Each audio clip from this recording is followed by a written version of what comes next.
Non serviranno outfit, pieghe scintillanti perché l'ingrediente principale richiesto per l'imminente festa di Capodanno in piazza a Belluno sarà la voglia di stare insieme e di ballare fino a notte fonda. I presupposti per un gran veglione di qualità ci sono tutti. Stavolta bellunesi e non aspetteranno l'anno nuovo in piazza Duomo per un'esigenza squisitamente tecnica. Sì, sicuramente, anche perché andare a incidere su un piano di sicurezza già esistente come quello del villaggio sarebbe stato impegnativo, l'abbiamo vissuto l'anno scorso.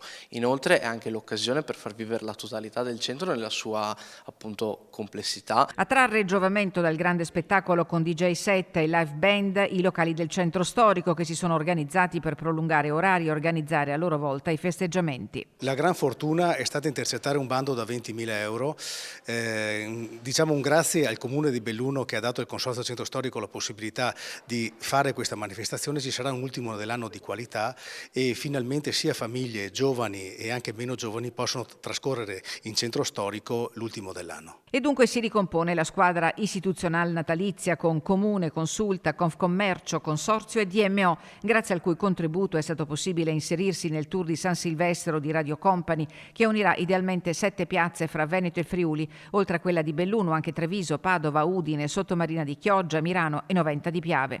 Per chi arriverà in centro non mancheranno le sorprese. Sotto nell'albero davanti al Museo Fulcis verranno installati questi simpatici cubi che sono alle mie spalle. Inquadrando un QR code ci sarà un facile sondaggio e poi sarà possibile ritirare un piccolo alberello di Natale riportante il brand Dolomiti Bellunesi presso gli esercizi del Consorzio. Un'occasione di promozione culturale e turistica del capoluogo a cui anche nel 2025 ha contribuito il Consorzio Belluno Centro Storico. Un anno importante, un anno impegnativo, tante novità, ma non ci aspettavamo di dover organizzare anche questo ultimo dell'anno e con le corse lo stiamo facendo anche bene. Inutile ricordare che il centro sarà chiuso al traffico mentre le scale mobili resteranno aperte fino alle 2:30. A tutti un rinnovato appello. Facciamo nostra l'ordinanza e la mozione fatta in Consiglio Comunale di spronare le persone a non utilizzare botti durante appunto queste festività e questa è un'occasione utile per rinnovarlo.